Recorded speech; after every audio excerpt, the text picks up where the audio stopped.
E aí, tudo certo?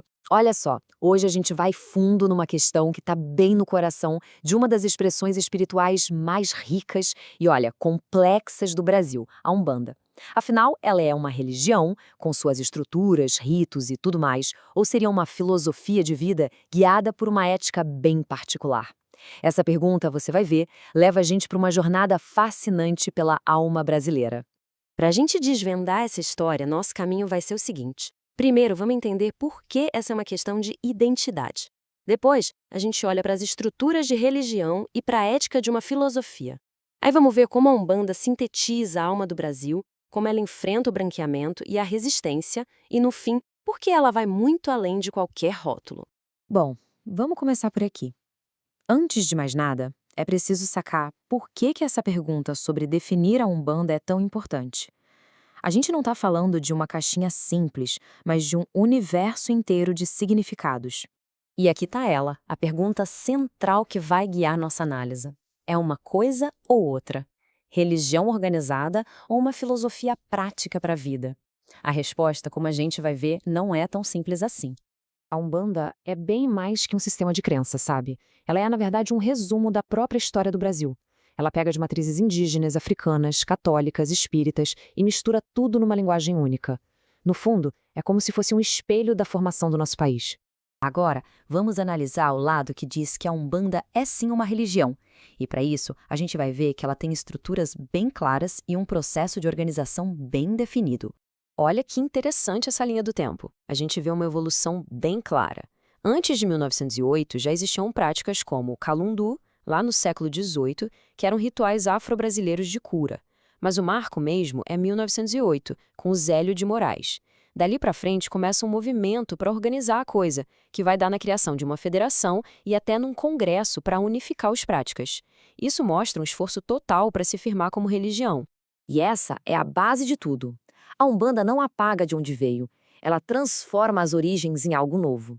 Ela junta a ancestralidade africana e indígena com o catolicismo popular e a doutrina espírita do Allan Kardec, criando uma coisa genuinamente brasileira. Mas a história não acaba aí, não. Vamos virar a chave agora e olhar para outra perspectiva.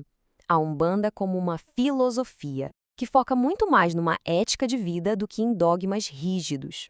Essa citação aqui, do Centro Espiritual Urubatã, é fundamental. Ela diz com todas as letras que rejeita a ideia de um livro sagrado ou de leis fixas.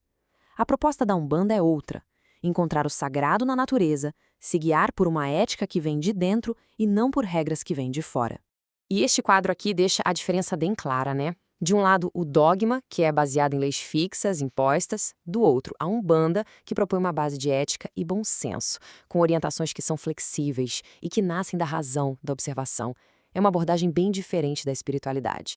Aqui a gente vê o coração dessa filosofia na prática, o Setenário Sagrado. Mas isso não é uma lista de mandamentos, tá? Pensa mais como se fossem os sentidos da vida, um tipo de mapa ético para a gente se transformar, guiado por princípios como fé, amor, conhecimento. Então, a gente chega no ponto crucial. Se a Umbanda tem estruturas de religião e também fundamentos de filosofia, o que ela é afinal? Talvez a armadilha seja justamente essa pergunta de ou isso ou aquilo. A grande força da Umbanda está na capacidade dela de ser uma síntese.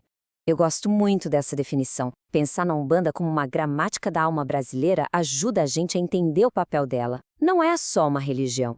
É um sistema que pega os pedaços conflitantes da nossa história e reorganiza tudo num ritual cheio de sentido, contando a história do Brasil para os próprios brasileiros. E as entidades são os personagens principais dessa narrativa. O caboclo, por exemplo, nos conecta com a terra, com a ancestralidade indígena que a história oficial tentou apagar. Já o preto velho, com seu corpo curvado, fala mansa, ele pega a experiência mais dolorosa do Brasil, a escravidão, e transforma aquilo em sabedoria, em autoridade moral. Eles são a memória viva do país. Mas essa identidade tão complexa não nasceu num vácuo, né?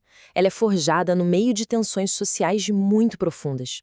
A própria definição da Umbanda é um campo de batalha, marcado por um processo histórico de embranquecimento e, claro, de muita resistência. É muito importante entender esse conceito, embranquecimento. Basicamente, é uma estratégia para ganhar aceitação social. É o ato de tirar elementos considerados muito africanos, como o sacrifício de animais, para tornar a religião mais, digamos, palatável para a elite branca cristã. O pesquisador David Dias resume o processo de um jeito direto, sem rodeios. É isso. Trata-se de apagar a identidade negra da religião. E o preço simbólico que se paga por isso é altíssimo. E não tem outro nome para isso. As fontes e os ativistas são claros. Esse processo de apagar as raízes africanas de uma fé para que ela seja aceitável é uma forma de racismo religioso.